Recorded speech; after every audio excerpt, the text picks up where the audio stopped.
Ngara numidang waira phongkhiba panam pause degi maruoiba pau khara khangasaraga miyamda khudo tamjike kanglon kana ILP paramba mitop taraga mapal Assamda thindokhrei senaba SDC ama suspend tawkhrei elected members sing aikhoi mase manungda yanadaba sing kona tawse state sigi oiriba issue da hana pukning changna thabak tawminase chief minister Imphal West ke manung chamba maya Imphal Bengal da leiba bakery amada thabak subani haiba nan loke taraga mapal ILP kanglon sumna paramdabadagi ngarang lengang na fakatuna Assamna thindokhrei loina kanglon sumdana ILP pibada chenabani haiba Revenue Department ki SDC amasu suspend tawkhrei haire hiram asiga mari lejina ngarang numidang CM secretary da pangthopa paugi mifam amada chief minister Embeden hai non local khara ILP pass out na ainkai na maya Imphal Bengal ki area da leiba bakery amada thabak suduna leire haiba pau phongbadagi police ki team amana changsinna thiba hombagi thabak chathabada hairiba miyoi konga mapal asi kangon kaina ILP parambadagi phagat pangamki miyoi sing asi Assam ge Aadhaar card paramba oibana Assam lengakta sinanabagi dama Manipur dagi thindokhrei kangon kaina ILP parambada chenabani haiba lengaki official amasu suspend tawbaga loinana kangon kaina pass pibagi thabak sing yengchinaba home department na Mari Lainava District Administration amasung Deputy Labor Commissioner da khangankre haire mahak na hai sahi asigi July 3 amadi August 13 tasu ILP bada kangon sumna piramdabagi damak laingaki official ani suspend tawkhiba laikre India lekang na Manipur gi yelami singi khalaga pirakiba ILPS po official singning thijana implement tawbagi mahud lana sijinariba achi tawbigano Karigumba lana taromba official sing thengnarabade official adugi mathakta aingi oiba chapchabe action lokhotkane ngachi ama soikhibada tungi mirolda sound akaiba oirakadoribani haiba aikoi puna khangminaba changi miyamgi mihud oiraba chulenga ki official oiraba su thamoi sing lebaki dama khalaga thabak tominaba changi elected members sing su state chi oiriba issue asida pungning changna thabak tomina se aikoi masal gi manungda yanadaba sing adu kona tawse ngasigi mirol asi kanba ngamnaba hotnaminaram si haiki state sida ILP mapungphana implement tawnabagi damak state lengang na state level ke thakta committee semlei committee asida commissioner home na chairman UIDAI CEO Land Resource Department DC Sang SP Singchu yauri committee asida numitaraga mangani gi manungda lengakte report pikhal angnaba su khangankre haire mahak na hai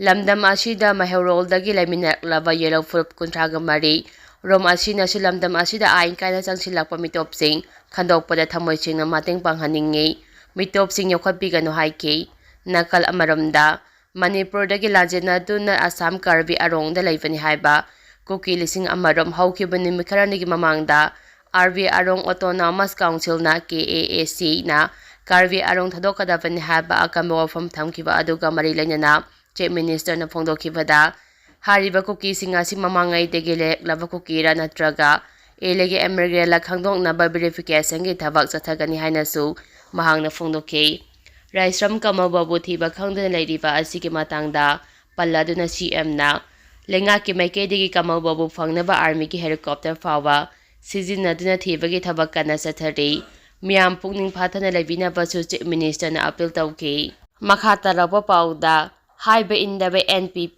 gi MLA sing party ni action logadori NBN lusing balengakta sawatpa tokraba NPP na makhoi gi MLA sing gi marakta party gi sana kaulung ngakta wasing da advisory issue tawkhibaga loinana haiba indaba MLA sing action lorakadori ngasi Imphal West ki Norem thongda leiba NPP Manipur unit ki office da party asigi thapu sing khanbagi thorom ama pangthokhrei NPP Manipur unit ki Human Wins ki state president oina Noni Blasapam ID and Friend Organization gi State Secretary oina Laitong Jam Jayananda amade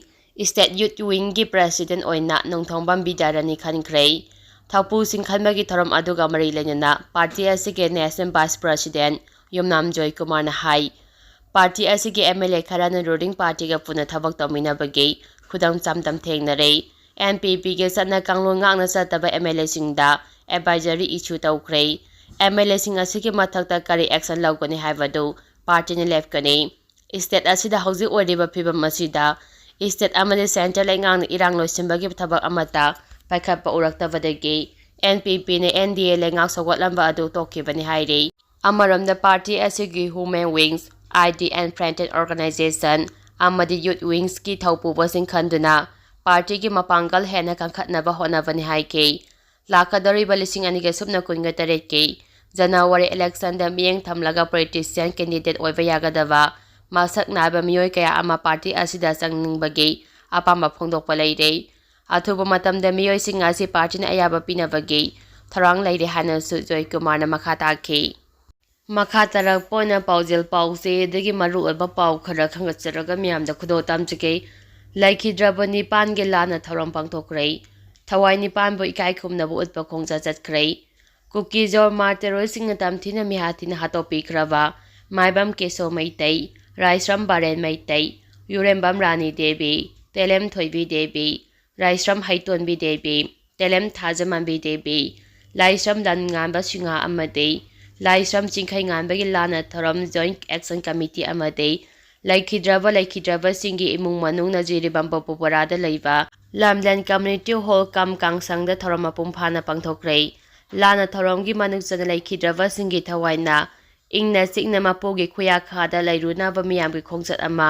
ꯖꯤꯔꯤꯕꯥꯝꯒꯤ ꯃꯔꯨꯑꯣꯏꯕ ꯃꯐꯝꯁꯤꯡꯗ ꯆꯠꯈꯤ꯫ ꯃꯤꯌꯥꯝꯒꯤ ꯈꯣꯡꯆꯠ ꯑꯗꯨ Jiribam higher secondary ꯁ꯭ꯀꯨꯜꯗꯒꯤ ꯍꯧꯔꯒ ꯏꯔꯥꯕꯣꯠ complex, Jiribam ꯏꯃꯥ ꯀꯩꯊꯦꯜ, ꯀꯦꯂꯦꯃꯥꯏ ꯃꯃꯥꯡ ꯑꯃꯗꯤ ꯅꯦꯁꯅꯦꯜ ꯍꯥꯏꯋꯦ ꯅꯝꯕꯔ 37 ꯕꯥꯄꯨꯄꯥꯔꯥ ꯂꯝꯕꯤꯗ ꯆꯠꯇꯨꯅ ꯂꯣꯏꯁꯤꯟꯈꯤ꯫ ꯂꯩꯈꯤꯗ꯭ꯔꯕ ꯊꯋꯥꯏ ꯅꯤꯄꯥꯟꯒꯤ ꯃꯐꯝꯗ ꯏꯀꯥꯏ ꯈꯨꯝꯅꯕ ꯎꯠꯄꯒꯤ ꯈꯣꯡꯆꯠ ꯑꯗꯨꯗ ꯖꯤꯔꯤ ꯃꯤꯌꯥꯝ ꯑꯃꯁꯨꯡ ꯃꯍꯩꯔꯣꯏꯁꯤꯡꯅ ꯁꯔꯨꯛ ꯌꯥꯈꯤ꯫ ꯈꯣꯡꯆꯠ ꯑꯗꯨꯗ "ꯋꯤ ꯋꯥꯟꯠ ꯖꯁꯇꯤꯁ, ꯀꯨꯀꯤ ꯇꯦꯔꯣꯔꯤꯁꯁꯤꯡ ꯗꯥꯎꯟ ꯗꯥꯎꯟ" ꯍꯥꯏꯕ ꯈꯣꯜꯂꯥꯎ ꯀꯌꯥꯁꯨ ꯂꯥꯎꯈꯤ꯫